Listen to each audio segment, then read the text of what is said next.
Hi mga kateki! Kamusta kayong lahat? For today's video, pag-uusapan natin ang kapanapanabik at controversial na paksa ngayong kasalukuyan. Ito ay ang nauusong Artificial Intelligence or AI. Narinig nyo na ba ang salitang ito? Kung narinig nyo na, saan nyo narinig ang salitang ito? Maaari kayong mag-comment sa comment section para sa inyong kasagutan. Dahil sa nauusbong na teknolohiya, marami na daragdag na mga bagong kagamitan na nabubuo tungkol sa teknolohiya.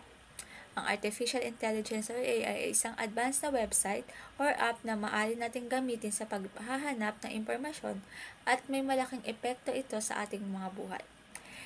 Sa iba't ibang paraan. Magamat maraming benepisyo ito, meron din tayong mga technical na issue at negatibong binibigay ng AI para sa atin. Halina't samahan niyo ako tuklasin natin ang negatibo at positibong epekto ng AI or Artificial Intelligence para sa ating araw-araw na pamumuhay.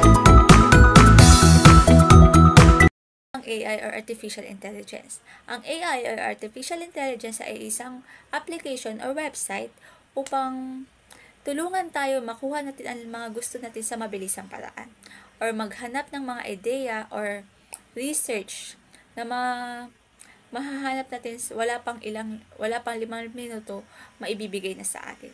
Kagaya na lang example ng Siri.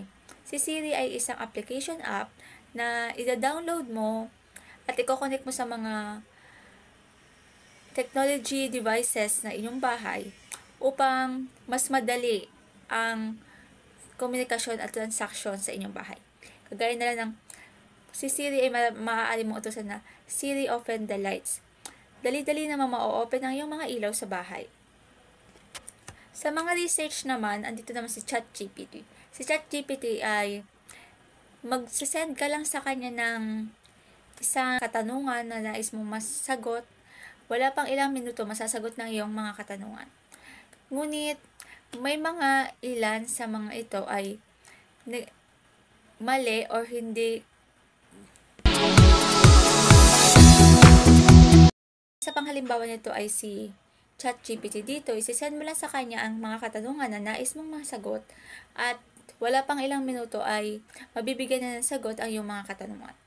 Ang susunod naman, at ang ngayon ay ang nauuso na si Meta AI sa Messenger at Instagram. Baka kayo ginagamit nyo din to . Dito naman, ginagawa nilang kausap si Meta AI sa mga nais nilang kasagutan. Minsan yung mga walang kabebe time din, ginagamit nila si Meta AI para magkaroon ng kabebe time kayo . Pero talaga namang may ilan na ginagamit si Meta AI para magkaroon ng mga kausap, lalo na kung naboboring sila. Dahil si Meta AI, nagbibigay din ng mga sagot at minsan nagkakaroon ng feeling si Meta AI sa kanyang binibigay na sagot. Hindi siya talagang mismong word lang. Nagkakaroon siya ng mga emojis sa paggamit ng mga ito.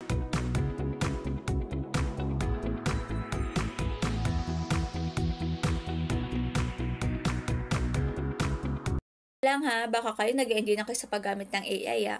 Hindi nyo ba alam na ang AI or Artificial Intelligence ay may iba't ibang dilema sa paggamit nito? Halimbawa na lang dito ang paggamit ng iba't ibang personal identity gamit ang AI. Dahil sa AI ay database, may posibilidad na gamitin ang inyong mga personal identity at gawin kayong iba tao na nagdudulot ng kasamaan para sa atin or para sa ibang tao. At ang pinakamalaking issue dito ay ang may posibilidad na mapalitan ng AI ang mga tao o mga tao nagtatrabaho. Maaaring maging AI automated ang mga ginagawa ng mga manggagawa. Kaya kinakailangan na maging maalam tayo sa paggamit ng AI para madali natin itong ma-adapt at makasabay tayo sa pagbabago ng panahon.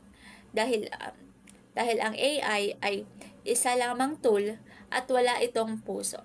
Kaya kinakailangan makasabay tayo para hindi tayo mapag-iwanan sa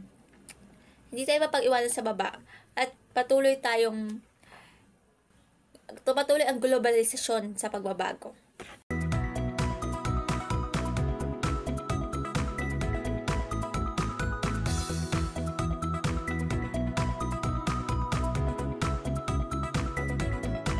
nga na maraming benepisyo tayo makukuha sa paggamit ng AI. Pero lagi natin tandaan na ang AI ay isang tool or website lamang, maaari itong gamitin sa masama o kaya sa mabuti. Nasa sayo na ang desisyon kung paano mo gagamitin ang artificial intelligence.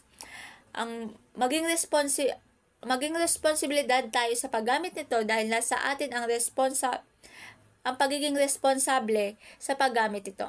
Sana makatulong sa inyo ang vlog na ito upang karagdagan sa inyong kaalaman tungkol sa AI or Artificial Intelligence. Maraming salamat mga kateki, sa susunod na kaalaman ulit!